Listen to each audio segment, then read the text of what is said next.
पाकिस्तानी बीवी यूके की नेशनैलिटी के लिए जो है वो अपनी इज़्ज़त लुटाती रहती है। दोनों की सलाह मशवरे के बाद बीवी जो है पाकिस्तान से यूके चले जाती है। वहाँ जाकर उसको कोई और लड़का जो है वो पसंद आ जाता है।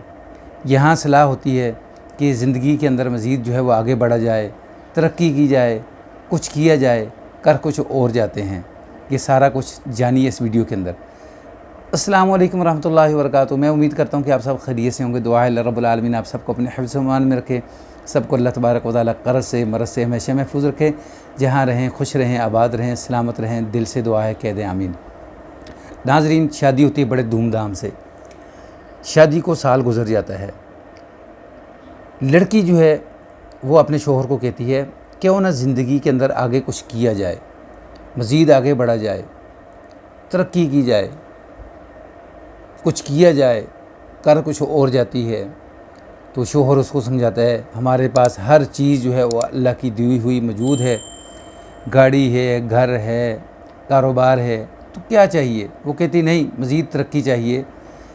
मेरे पास तालीम है, बड़ी अच्छी तालीम है, तो उसका फ़ायदा उठाकर क्यों ना हम यूके का वीज़ा जो है वो अप्लाई किया करें, तो उसके बाद मैं यूके शिफ्ट हो जाऊं, फिर उसके बाद आपको बुला लूं, आपके घर वालों को, अपनी फैमिली को, सब जो हैं वो तरक्की कर जाएं। शोहर समझाता है लेकिन नहीं समझती। फिर जो है शोहर अपने घर वालों से मशवरा करता है, तो नतीजा ये निकलता है कि ठीक है, वीज़ा जो है वो आ जाता है लड़की का। जब वीज़ा आता है, पूरा ससुराल जो है उसको यानी अलविदा करने के लिए एयरपोर्ट के ऊपर जाता है। वहाँ जाकर उसको बड़े यानी इज़्ज़त के साथ जो है उसको अलविदा किया जाता है। लड़की पहुँच जाती है यूके के अंदर। यूके के अंदर जब पहुँचती है तो लड़की कॉलेज या यूनिवर्सिटी के अंदर जाती है। वहाँ जाकर कुछ दिन गुजरने के बाद उसको एक दोस्त मिल जाता है। लड़का जो है बड़ा तेज़ तराज होता है, लड़की भी तेज़ होती है। लड़का और ये लड़की दोनों आपस में दोस्त बन जाते हैं। लड़के को चाहिए होती है ऐसी दोस्त जो उसके साथ उठे बैठे, खाए पिए रहे उसके साथ।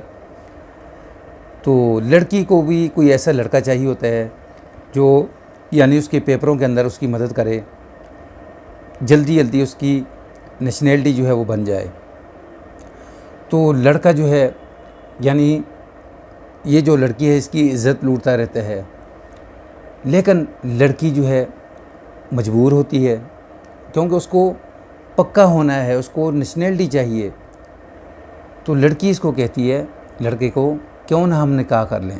तो वो कहता है देखो बीबी, यहाँ का कानून बड़ा सख्त है, यानी मर्द जो है वो यानी एक शादी कर सकता है, दो नहीं कर सकता। अगर दूसरी करेगा सीधा जेल जाएगा।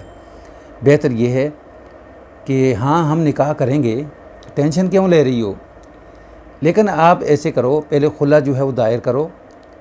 तो पाकिस्तानी जो शोहर है उसका क्या बनेगा। वो कहती है वो माजी का किस्सा है, वो जाए भाड़ में।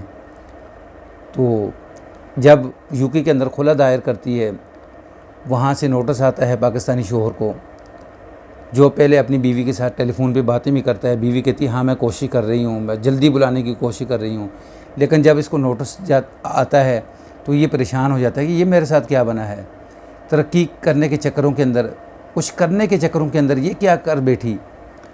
घर वाले समझाते हैं, ससुराल वाले, लड़की के अपने वालिदैन समझाते हैं, लेकिन वो कहती है नहीं, जो कुछ मैं कर रही हूँ बिल्कुल ठीक है। खैर, यहाँ जो लड़का होता है, शोहर होता है ना, वो समझाने के बाद जब नहीं समझती वो तलाक दे देता है। तो अब जो लड़की बाहर जिस लड़के के साथ होती है, तो वो लड़का जो है पहले लड़की जब उसके साथ फ्रेंड बनती है ना, उस वक्त वो लड़का कहता है मैं पक्का हूँ, मेरी नेशनैलिटी है यूके की। लेकिन जैसे ही पाकिस्तान से उसको तलाक जो है वो मौसूल होती है, तो पता चलता है कि वो तो साहब जी जो हैं वो ख़ुद तालिब इल्म हैं, वहाँ स्टूडेंट हैं, पढ़ने के लिए आए हुए हैं, वो तो ख़ुद कच्चे हैं। तो ये लड़की अब वहाँ बैठकर पीटती है, रोती है कि मेरे साथ बना क्या है। तो अब कुछ 2-3 सहेली होती हैं, उनके पास जाती है, जाकर कहती है कि मेरे साथ ये फ़्रॉड हुआ है, इस तरह धोखा किया है इसने, तो मैं पुलिस को बताना चाहती हूँ। तो वो कहती हैं कि देखो कि ये जो सिलसिला है ये आम है इधर।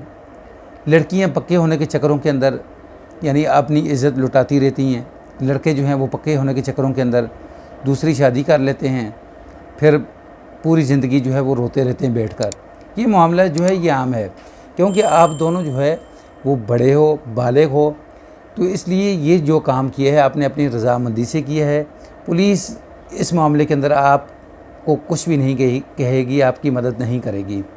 ये जो कुछ किया आपने रज़ामंदी से किया है। फिर उससे पूछा है कि ये सब कुछ करने के बाद आपने सबक क्या सीखा है, तो उसने कहा कि मैंने सबक ये सीखा है, सूखी रूखी खाओ तो पाकिस्तान वापस जाओ। तो अब नाज़रीन, रोने के अलावा, पछताने के अलावा, यानी आंसू निकालने के अलावा, यानी उस लड़की के पास कुछ भी नहीं है। ये वाक़या स्टोरी उन वालिदैन के लिए एक सबक है जो बच्चों को पढ़ाई के चक्कर में बाहर भेज देते हैं, वहाँ जाकर शादियाँ करते हैं, बाद में औलाद बिगड़ जाती है, हाथ से निकल जाती है। बाद में यहाँ वाले रोते हैं और उधर वाले अलग रोते हैं, इधर वाले अलग रोते हैं। वाक़ई स्टोरी अगर पसंद आए तो उसको लाइक, सब्सक्राइब, शेयर ज़रूर करें, बेल के बटन को दबा कर रखें ताकि आने वाला हर नया वाक़ई स्टोरी आपको मिल सके। अस्सलामु अलैकुम वरहमतुल्लाह।